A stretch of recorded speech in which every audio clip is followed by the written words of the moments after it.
It's been a century since the Russian Revolution and the formation of the world's first communist state. But how did it happen? How could the mighty Romanov dynasty that lasted for 300 years fall to a ragtag group of revolutionaries who brought with them Joseph Stalin and a brutal reign of terror? Lenin understood it wasn't your numbers that mattered. It wasn't your popular support that mattered. You just paralyzed the country by occupying the key points, and then you take over. Revolutions don't happen from the dispossessed and the starving. They happen from the middle class. It's always been true. But at the heart of the Russian Revolution lay a very personal battle between Lenin's Ulyanov family and the royal family, who were determined to retain autocratic rule. The Tsarina used to say that Russia likes to feel the whip. There was always the feeling that the Tsars had the divine right of kings. They had a sort of God-given obligation to rule themselves and be autocrats. So there wasn't really space for democracy.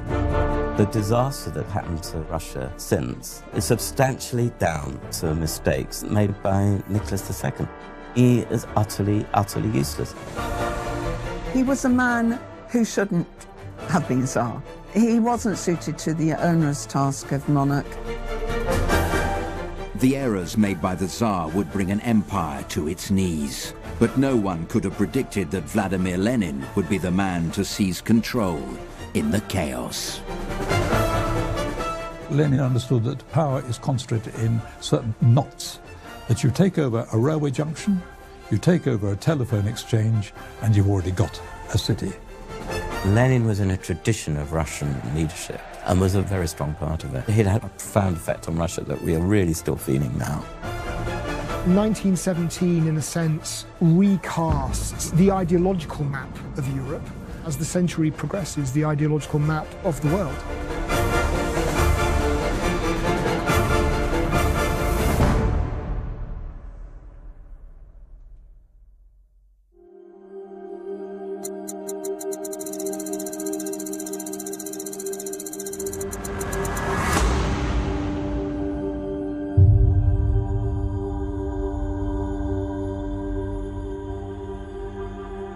March the 13th, 1881, St. Petersburg.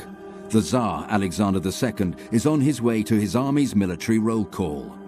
He's traveling in a bulletproof carriage gifted to him by Napoleon III. It had proved necessary as the Tsar had faced numerous assassination attempts during his reign. Many people wanted to get rid of the Tsar and his government, but the fact that in the middle of the 19th century you had two inventions, the revolver and high-explosive dynamite, both of which were widespread in Russia, which enabled quite amateurish people to get together and organize an assassination. This is really a kind of sustained terrorist campaign. There are multiple attempts on the life of the Tsar, attempts to blow up his carriage. One terrorist, over a period of months, working as a carpenter in the Winter Palace, manages to plant a body of explosives which very, very nearly kill Alexander II. I mean, 11 people are killed, about 56 are injured. You know, it's sort of one of those moments where he was in the wrong room at the right moment, as it were, and the explosion just missed him. But this time, the Tsar would not be so fortunate. Alexander's legs are shredded, his stomach cut open by shrapnel. His dying body is carried to the Winter Palace, where his family, the Romanovs, who have ruled Russia for nearly 3 centuries, are horrified to lay their eyes upon him. He only lasted 90 minutes. And the bomber himself also lasted 90 minutes. His legs were blown off too. The assassination of Alexander II, it's kind of Russia's 9/11. I've read newspaper reports that come out in the days after the assassination, and they are astonishingly graphic about the physical damage inflicted on Alexander's body. I mean, they sort of start talking about the shattered legs and the tendons hanging out and stuff. What they're describing is this wound that has been inflicted on the body of the state, you know, so the king's 2 bodies very clearly there. The group responsible for this attack is Narodnaya Volia, the People's Will. The conspirators would be hanged for their crimes, but the movement would continue, and it would soon attract the attentions of one Alexander Ulyanov, eldest son of the Ulyanov family and elder brother to Lenin, the man who would eventually eliminate the Romanovs completely. But in 1881, the People's Will's predictions do not come to pass. There is no great revolution following the death of Tsar Alexander II. He's succeeded by his son, Alexander III, who upon viewing his dying father, vows to never let the same fate befall him. Despite the enormous unrest, Russian autocratic rule would continue. Alexander III considered Alexander II way too lenient. I mean, he'd liberated the serfs. So Alexander III decided to come down hard on Russia. And he was anyway a very sort of forceful character who used to bend forks in knots at the table. And he apparently was able to walk through doors without opening them. He was a huge man and undermined his son, unfortunately, by calling him girly when the Tsar was a child. And I don't know that the Tsar, Nicholas, ever emerged from that repression from his father and that sort of undermining.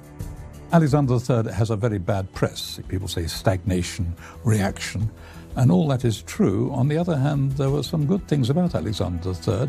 He never declared war on anybody, unlike Alexander II, who's extremely aggressive, made war on the Turkish Empire, on the Chinese. He also listened to his ministers. He may have been a reactionary, but he appointed some very competent ministers. And in his reign, Russian railways became one of the best service in Europe, Russian post office too. He was a boring man, and he liked the bottle, but there were things to be said for him. It seems sort of counterintuitive, but Russia is actually a fantastically dynamic society in lots of ways in this period. Really, from its defeat in the Crimean War in the 1850s, it understands that it has to industrialize if it is to remain competitive on the international stage. So the defeat in the Crimea at the hands of the French and the British laid bare the fact that Russia was an undeveloped state. Its peasant armies were no match for the Western powers. And so if Russia wants to remain in the game, it needs to industrialize.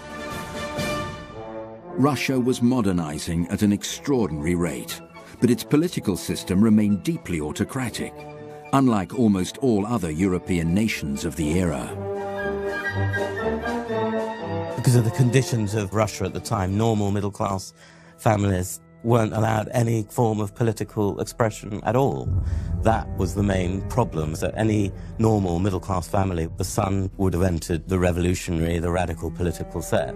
There is a wave of repression against Russian radicals, oppositionists, and so on. Some of these people are clearly dangerous. I mean, some of these people have plotted to kill the Tsar, members of the imperial family, or, regional governors and so on. There's a general paradox that a dictatorship, as long as it's strict and severe, is safe. The moment it starts to liberalize, it gives an inch and the people take a yard. Once the people detect a weakness or a division, then the whole thing starts to fall apart. One such person who got caught up in this radical world was Alexander Ulyanov, known to his family as Sasha. He was the eldest Ulyanov son and elder brother to Vladimir Lenin. The Ulyanov family was not a typical family. There was a very small caste of civil servants in Russia, and the father was a schools inspector, and he'd reached the position in the civil service that gave him the rank of a noble. That was a very, very small percentage of people in Russia, but they weren't that rich. Lenin's elder brother, like Lenin himself, brilliant intellectually, covered in gold medals from school and university, and he joined a student group, and they decided to make a bomb and attempt to kill Alexander III.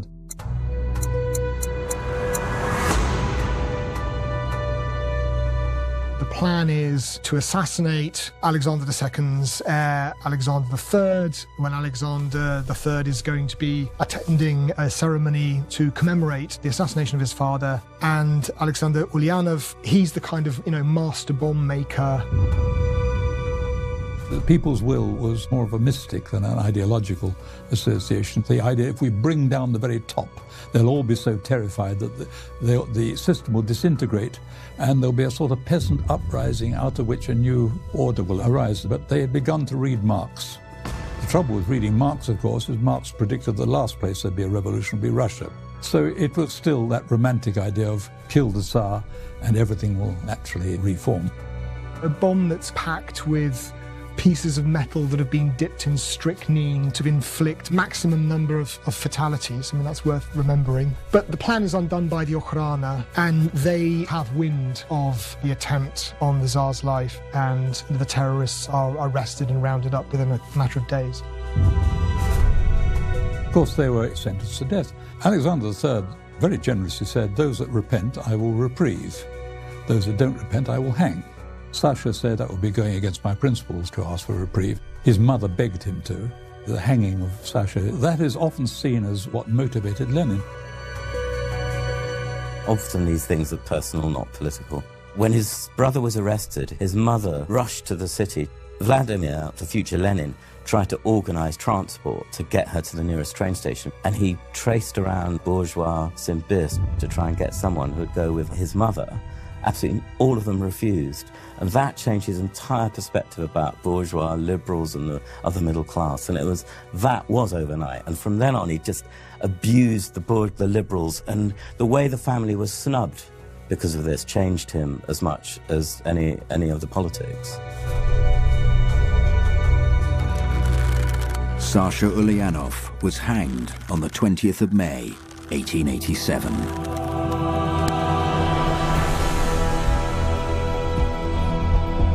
Lenin entered the underground revolutionary movements following the path laid out by his brother. And just like Sasha, Lenin would be tracked by the secret police of the Russian Empire, the Okhrana. Every country had a spy organization, of course, but Russia was the first one that had an entire massive organization to suppress dissent wherever they seemed to find it. They had a vast operation to open people's mail. The Russian secret police had agents everywhere. It not only had departments in St. Petersburg and Moscow and most of the main cities, it had a French department as well, keeping an eye on the exiles. The Okhrana were always keeping an eye on them and tailing them around Europe. You had to stay one move ahead. So he spent 16 years effectively going from one bolt hole to another, always one step ahead of the secret police. One of the biggest influences on Lenin before he read Marx was a novel by a guy called Nikolai Chernyshevsky called What Is to Be Done. It's a pretty lousy novel, but the hero is a selfless, devoted revolutionary who gives himself up to the cause and walks 20 miles a day, does 150 press-ups, abstains from alcohol, and he modelled himself on this character, Rakotev, quite deliberately. Lenin always said this book, which he read one summer 5 times, influenced him more than anything by Marx. Lenin was forced to cover his tracks as he travelled around the country, trying his best to avoid the attention of the authorities. At the same time, Nicholas, the heir to the throne, was also on his travels around the Russian Empire and beyond. It was a voyage of great fanfare, but it came to a shocking end in Japan.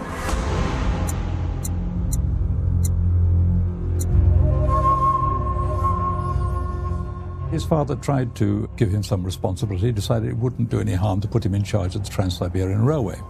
So he crossed Siberia, went all the way to Vladivostok, and then he was sent on a mission to Japan, which ended disastrously because Nicholas was suddenly attacked by a Japanese policeman, Suda Sanzo, who took out his saber and slashed him in the head, and actually did quite a considerable amount of damage. Utsu, as far as I could see, was a bit of a one-off. I didn't feel that it was a movement amongst the Japanese against the Tsar, who the Japanese themselves were horrified by. Japan had only been open to Europeans for about 35 years, and there was a general xenophobic suspicion. This Japanese policeman thought himself as a samurai defending Japanese honor. Nicholas took it very well. He just stood there smoking, refused even to sit down to be bandaged, but in fact a large part of his skull had been cut out, and he suffered from headaches ever afterwards. And it may well have prejudiced him against the Japanese, because after that, in his correspondence, he refers to the Japanese as macaques, as monkeys. And he became convinced that they were utterly inferior to the Russians and therefore could easily be conquered in any future war. The Otsu incident may have been a near miss for the Romanov family, but it was a foreboding of things to come. Just a couple of years later, Tsar Alexander III would suddenly fall ill. He passed away at the age of just 49, leaving behind his thoroughly unprepared son Nicholas to inherit the throne. Alexander died fairly unexpectedly of kidney disease when he was still in his 40s. I mean, Nicholas had expected to have another 20 years to prepare for this onerous responsibility of ruling this enormous empire. The problem was the succession. This is the problem with a hereditary monarchy. The monarch has to die at the right time. When Alexander III died, and he was only 49, his minister said it was a pity he didn't die much earlier, so we had a boy Tsar who couldn't make any decisions for at least 10 years, or much later, so that Nicholas could have grown up a bit. But Nicholas was always somewhat infantile. He was terrified when his father died at the prospect of having to take on so much responsibility for which he had really received very little training. Just a week after his father's burial, Nicholas married Alix of Hesse, a German princess who would become Tsarina Alexandra. Her background would prove challenging for the Romanov family during World War I. But Nicholas's enormous problems as monarch started far sooner than that. In fact, from the day of his coronation, he was off to a dreadful start.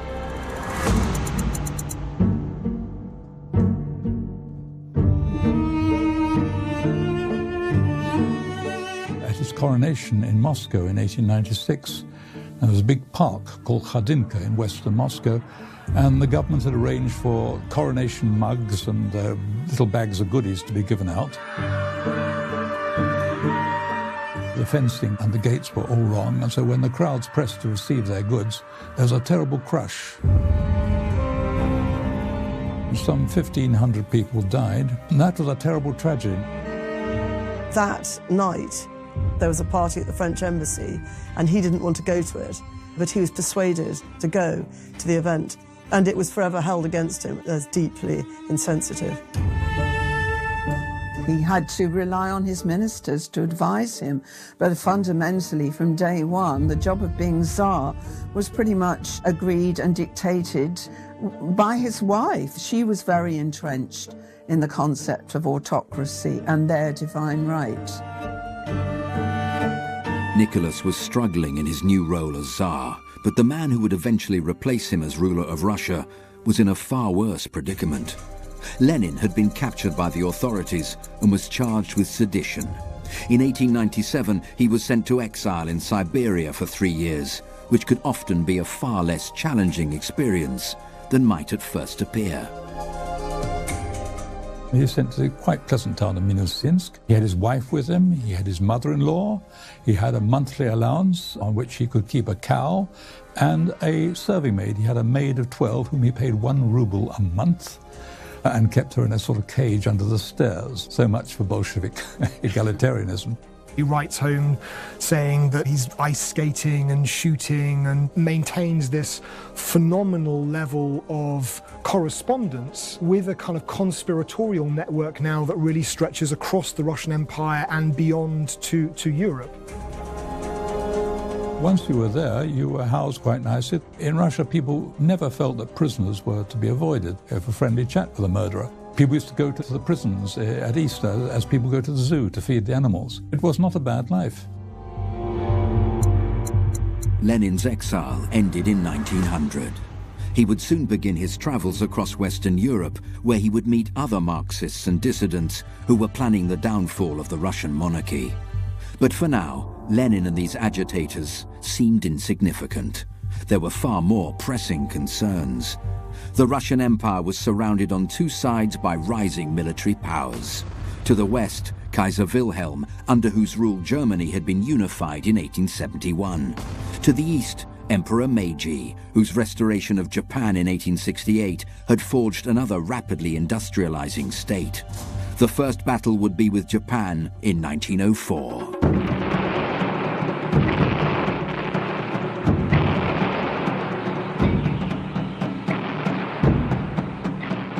Few world observers expected an Asian military to challenge a European power at this time.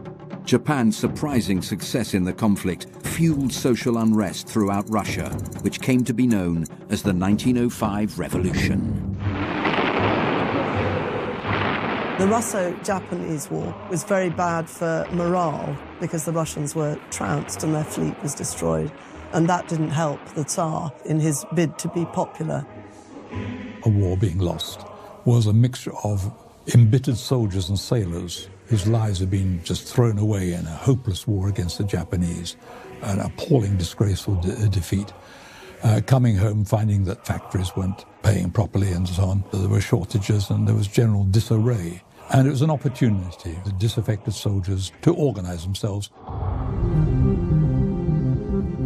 The response to the civilian unrest and demands for reform would be brutal. Imperial troops opened fire on the protesters. The events of Bloody Sunday, as it came to be known, would damage Tsar Nicholas's reputation forever.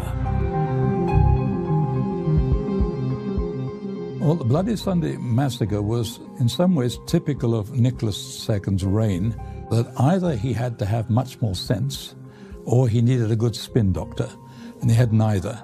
The revolutionary parties are all caught off guard by 1905. Nobody predicted Bloody Sunday. It's clear that the war, is going disastrously with Japan. There was no real sense that Russia had reached a kind of turning point. This was a spontaneous protest that then ended in a bloodbath because the Tsarist authorities attacked the protesters. He wasn't there when the troops opened fire. He just responded very badly. He sensed that he was getting less popular, and when he became known as Nicholas the Bloody, he started to spend most of his time at the Alexander Palace in Tsarskoye Selo, which is about 15 miles away from St. Petersburg. He realized there might be a threat of assassination. 1905 had been a dreadful year for the Romanovs, but the protests did eventually die down.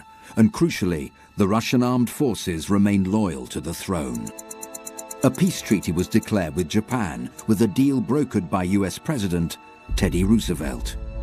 Lenin and his accomplices across Europe, just like everyone else, had been caught completely off guard by the events of 1905. Out of nowhere, it seemed that the revolution they were searching for was occurring spontaneously. But in the end, the Tsar remained in power, and although a parliament called the Duma had been set up in response, it was flawed from the beginning, and Nicholas had the ability to veto any and all legislation.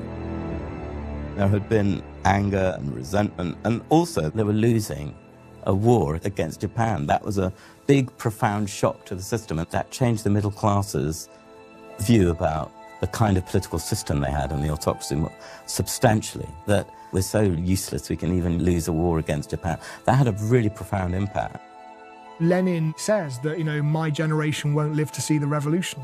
That there is this sense that this was like a one-shot deal and we blew it. We weren't organised enough, we weren't able to give direction and purpose to what was a sort of spontaneous popular uprising. Lenin, even right up to 1917, was quite despairing that revolution, as his vision of revolution, was ever going to actually happen in his lifetime.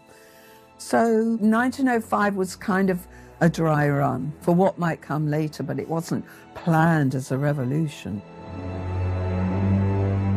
For now, the Tsar seemed safe. The war had come to an end and the revolutionary fervour had died down. But it was not to last. In the next few years, both the Romanov family and the Ulyanov family would be introduced to figures that would prove critical in Russia's future. For Lenin, it was a Georgian named Joseph Dugashvili, later to be known as Stalin. Although, upon first appearance, Lenin was unimpressed. Lenin was the leader of that Bolshevik section, was already, the top man, and Stalin was a nobody, really. At first, Lenin hardly noticed Stalin, but later on in Vienna, He noticed Stalin was a very, very useful handyman.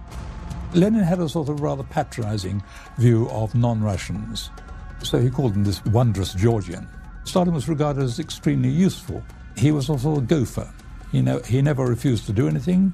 He was always happy to kill, to rob. He never balked at anything. He would do things physically, get into a fight. Lenin quite admired that about Stalin. He was as tough as anything. He had a quality of intimidating people, and above all, he hardly ever talked, unlike Trotsky. That's why Stalin and Trotsky never got on. Stalin's secret was to appear far less knowledgeable, far less intelligent than he really was. He understood a lot of languages. He was an extraordinary judge of character. Stalin's secret was not to find the strongest people to work with him. The strongest people might want to succeed you. He always chose the omega male. He had his sort of allies with him, and he knew how to make people feel they needed him. A year later, when they met again, Lenin couldn't remember any of his other names. He literally didn't even remember meeting him. But he made himself very useful, particularly when they needed to raise money.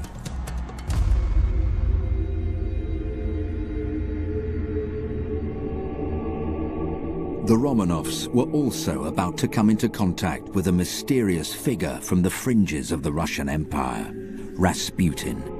Tsar Nicholas's only son Alexei, the heir to the throne, had been diagnosed with haemophilia. The Tsar and Tsarina were searching for anyone who could help their ailing son, and Rasputin seemed to be the only figure who was capable of doing so. He met them initially at a tea with the so-called Black Sisters, who were the Montenegrin princesses, Militsa and Anastasia, who had invited him to Militsa's palace for tea. Then it was several months afterwards that Alexei fell and was bleeding badly, and they thought of asking Rasputin to try and heal him, and he did. But the questions always remain as to how he cured him, or even if he did, or whether he just calmed the Tsarina down because she believed he was a man of God. There's also an interesting thing that aspirin was beginning to be used as a painkiller, and Rasputin was always very against medication, and he recommended they not use aspirin, and that might have helped.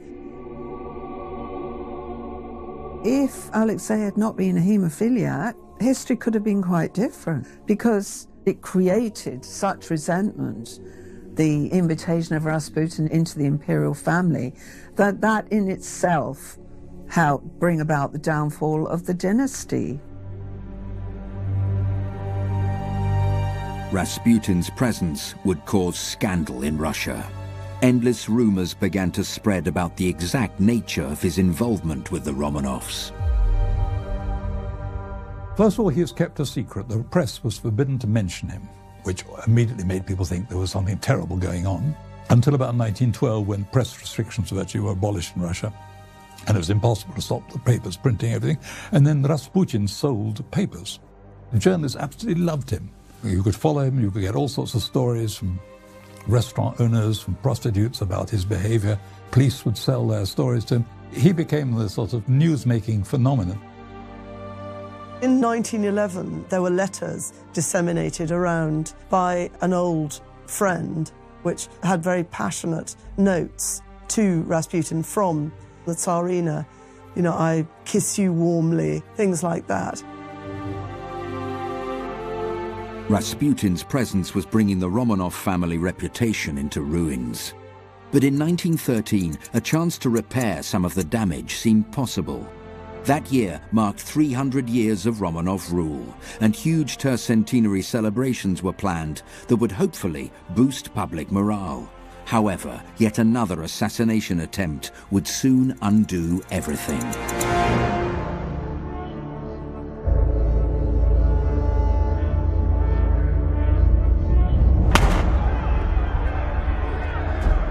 Archduke Franz Ferdinand was gunned down in Sarajevo.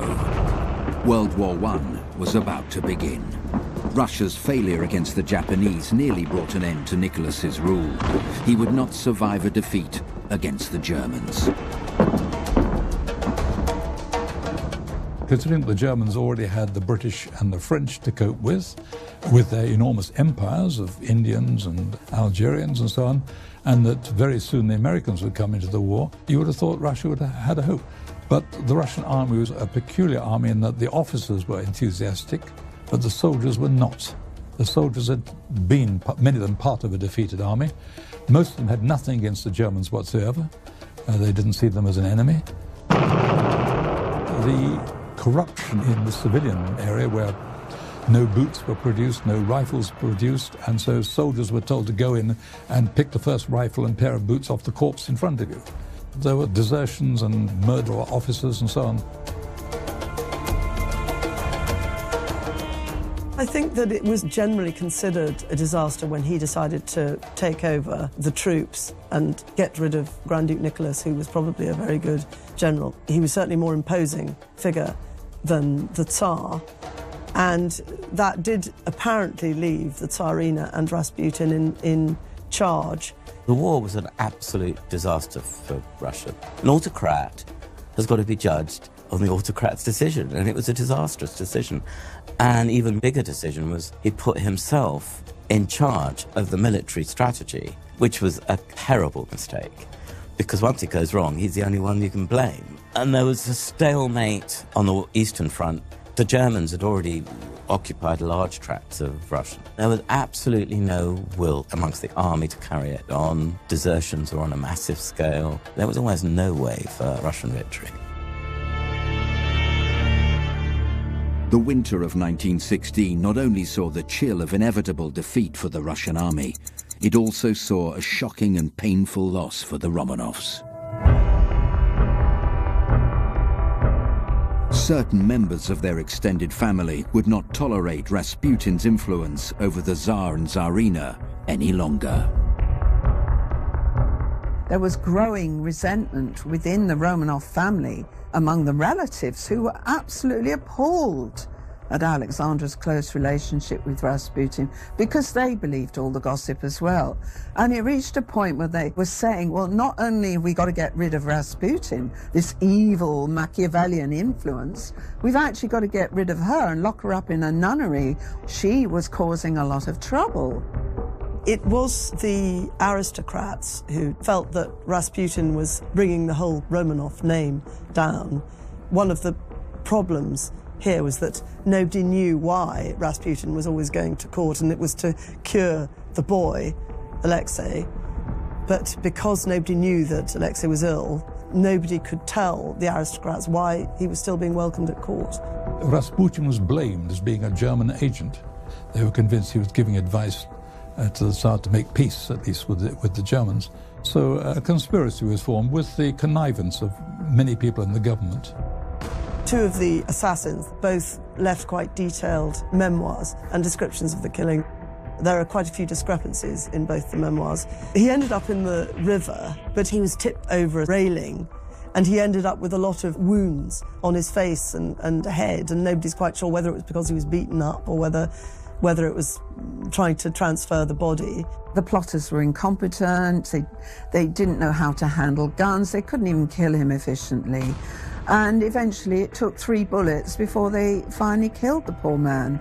It was an ignominious way to get rid of Rasputin. At the time, they were greeted as national heroes. Everyone thought they'd saved Russia by killing Rasputin.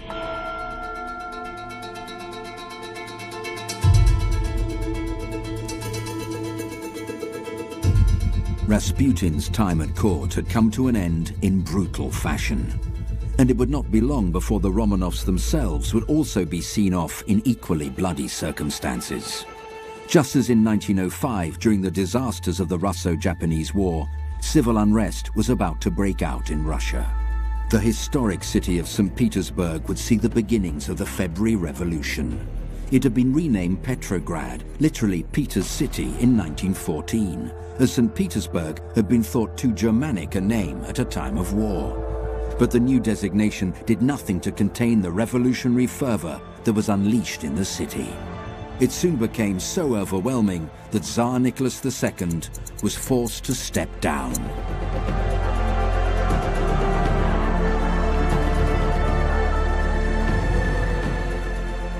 couldn't quite accept how bad the crisis was. He had this passivity and resistance to crisis.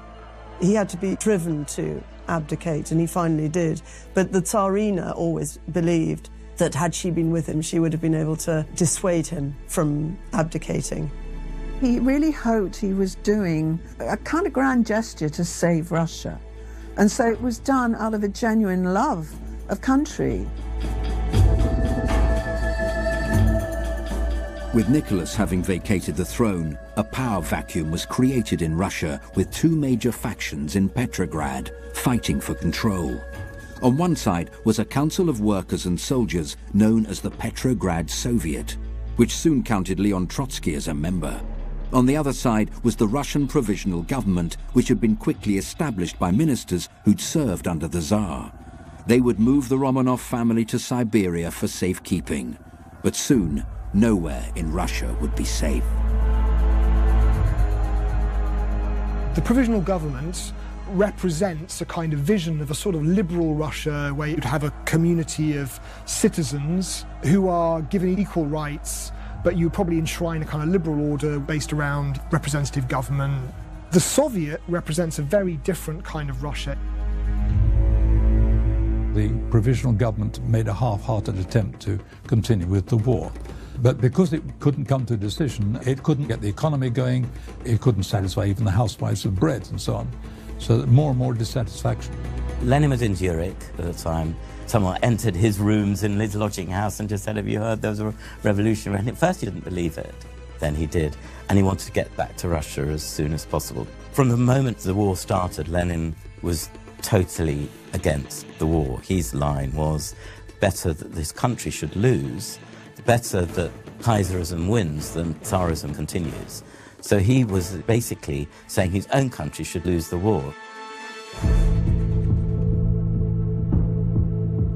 Lenin was in a difficult situation. In order to get from Switzerland to Russia to take advantage of the February Revolution, he would have to travel through Germany, with whom his country was at war. A complicated deal would have to be brokered. I would say it wasn't Lenin who made his move, it was the German High Command that made the move. He'd been offered kind of inducements from the Germans. They'd offered him money and he'd always refused it. But now he was less scrupulous. He agreed the famous sealed train through Germany. In the German point of view, it seemed like a perfectly reasonable tactic. Lenin didn't make the deal. Lenin never got his hands dirty. Lenin never directly did something that might be politically damaging.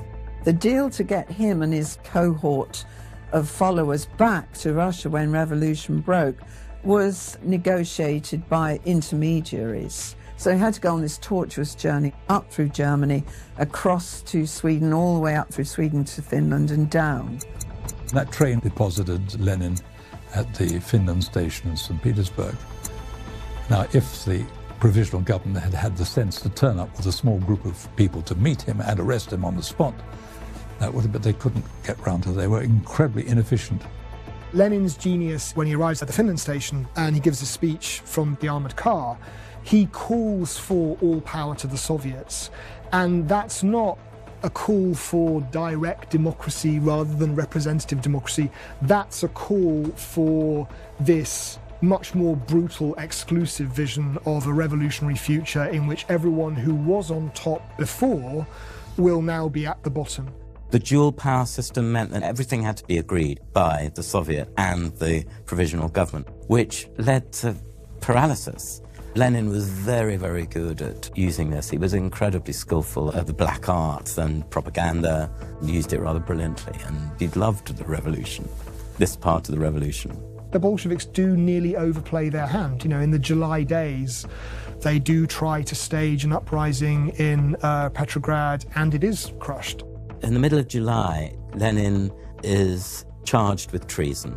There is information coming out about money that the Bolsheviks accepted from the Germans.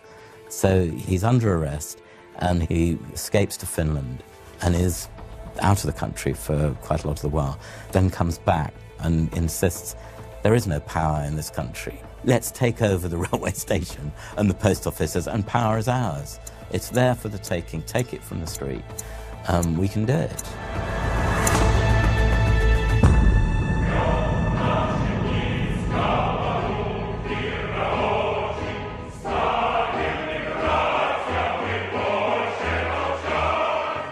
Lenin's belief in the profound weakness of the provisional government would prove justified.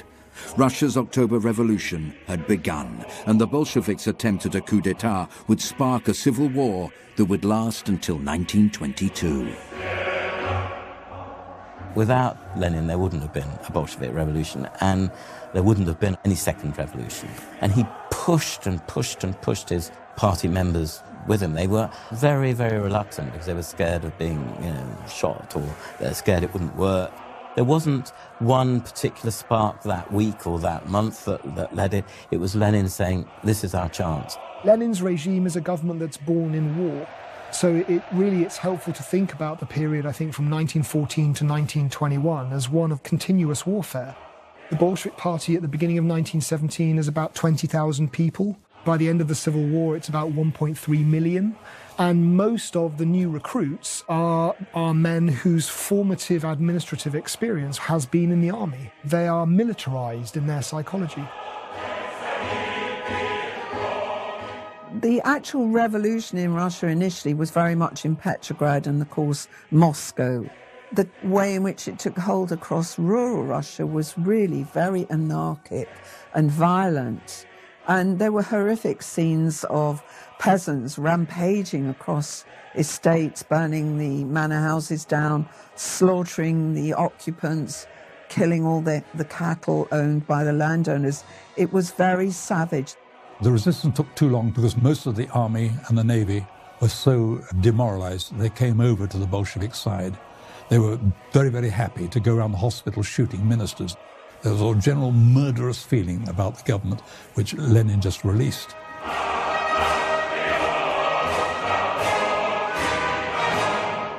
Lenin was quickly becoming the most powerful man in Russia. He'd agreed to an end to the war with Germany with the Treaty of Brest-Litovsk, and his new secret police were commencing a strategy of violent repression that would become known as the Red Terror. The now deposed Romanov family were being held in safekeeping by the provisional government. Attempts had been made to send them into exile, but the efforts were to no avail. Soon, the Tsar, his wife and children, and his last remaining staff were captured by the Bolshevik forces and sent to Ekaterinburg, where they were kept in strict isolation. At around midnight on July the 17th, 1918, the family were awoken and escorted into the basement of the house.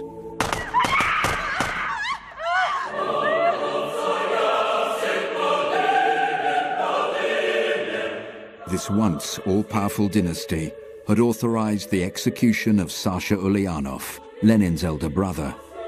But now the tables had been turned, and the Romanovs were no more. The tragedy is that they had 11 assassins for 11 people to be shot. And when it came to it, I think the assassins were quite drunk and nobody wanted to shoot the children. So they shot the Tsar and Tsarina first, and the children had a most horrifying death you could ever imagine or inflict. And that was brought about by their loving parents, just indirectly over the years. Who could have imagined that those innocent children would be murdered? This was why it was so horrifying when it happened. No one ever imagined those children would be so cruelly murdered. There's no paper trail, but we pretty much know. It would never have happened without Lenin agreeing to it. No one was going to kill the Romanovs without Lenin's say-so.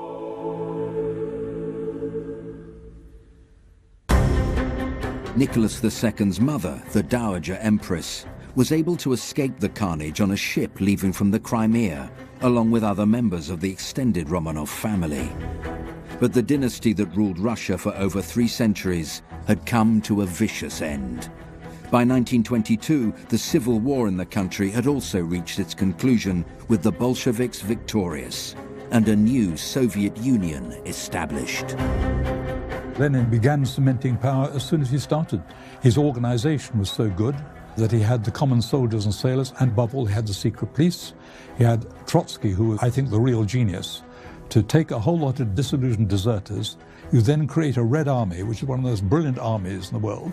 With Trotsky's military genius and Lenin's organization and subversion, I think he consolidated all the time.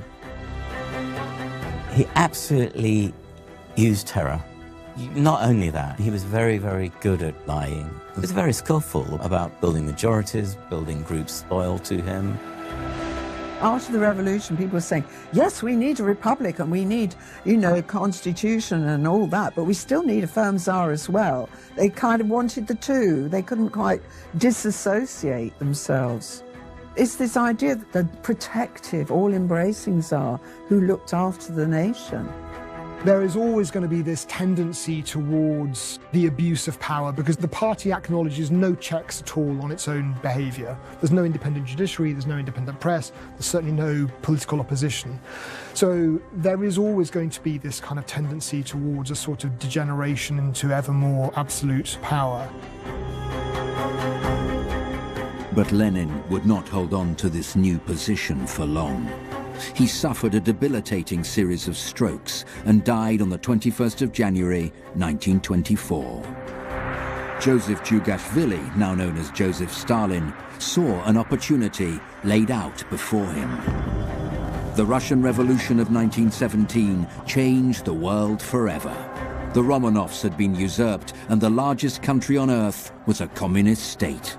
The man who had become the most powerful dictator in history was now cementing his position.